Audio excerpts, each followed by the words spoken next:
I don't need answers to all my questions.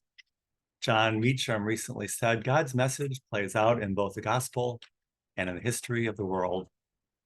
I never understood why Jesus had to tell made up stories when there are so many more interesting stories in real life, in literature, and in art. In the 1955 film Summertime with Katharine Hepburn and Rosanna Brazzi, it's a story of a fancy secretary on a vacation of her lifetime in Venice, Italy. She falls in with an Italian man who betrays her, lies to her, and draws her into an infidelity. He's a scoundrel. She's appalled by it because she's a good person. She falls for it anyway. Just because you're a good person doesn't mean you don't do bad things.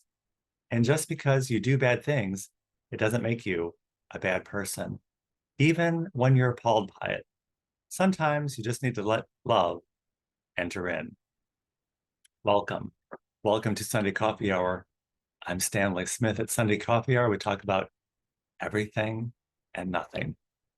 This Sunday, we talked about having a high pain threshold, about what it means not to be white anymore, Eric Foner, and the radical Republicans. The readings at Washington National Cathedral were from Ezekiel. It's all sour grapes because the way of the Lord is unfair.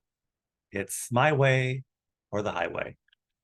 And from Philippians, may you all be of one mind and accord in the sympathy of compassion. And the gospel reading was from Matthew. By what authority do you do these things? It's a trick question. All we can do is say, we don't know. The sermon at Washington National Cathedral was by Dana Casello. Dana preached about the people who show up. Her sermon was based on the David Brooks article in the September issue of Atlantic magazine called How America Got So Mean.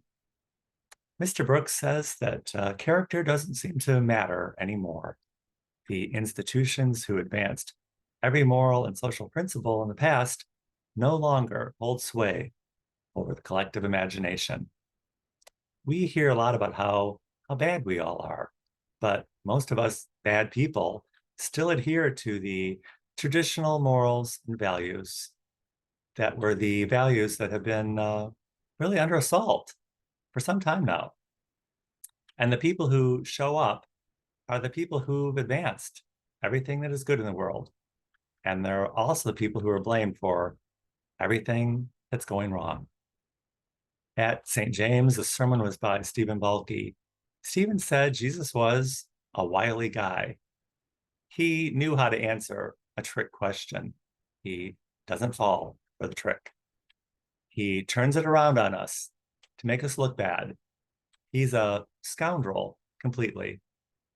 He treats us bad and lies to us and leads us into an infidelity. But we fall for it because it's an opportunity to learn and grow. Stephen said there's a difference between intent and people's actions.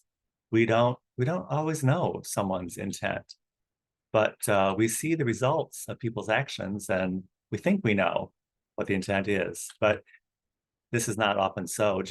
Stephen said this is called fundamental attribution error, and it almost always justifies our way of seeing things.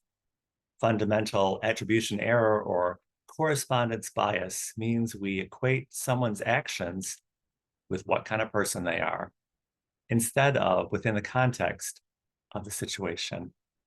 It's the isness of something versus its essence.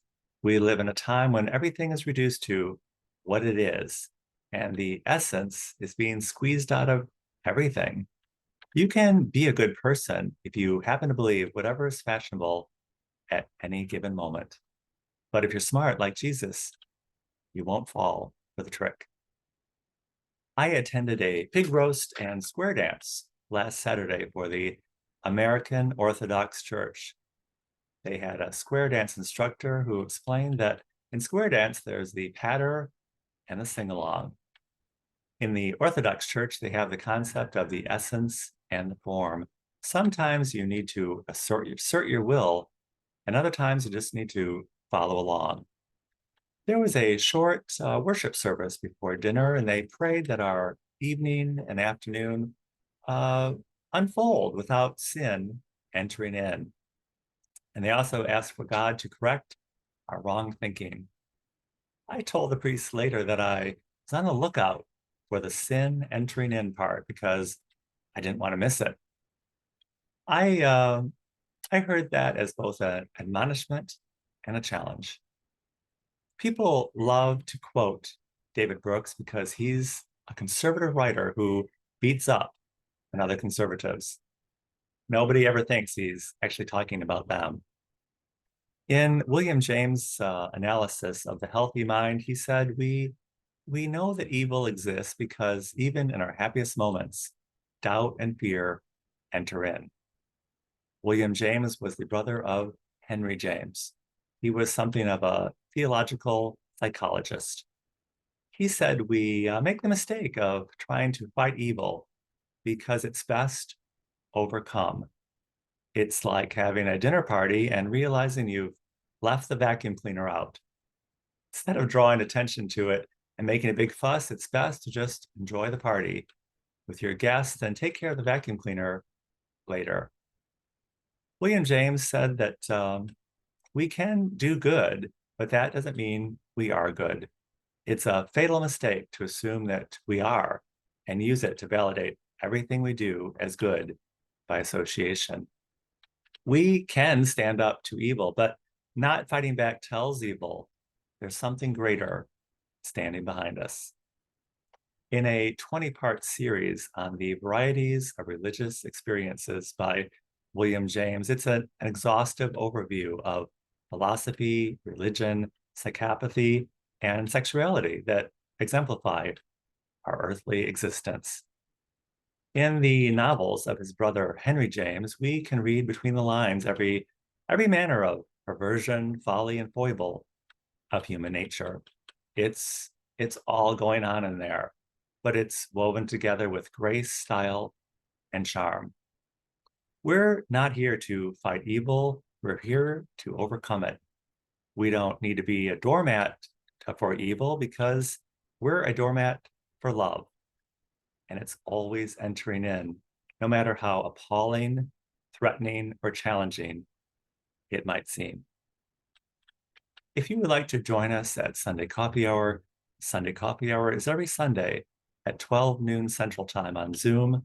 I will include my email in the description of this video. I'll be happy to send you an invitation. And I look forward to seeing you very, very soon.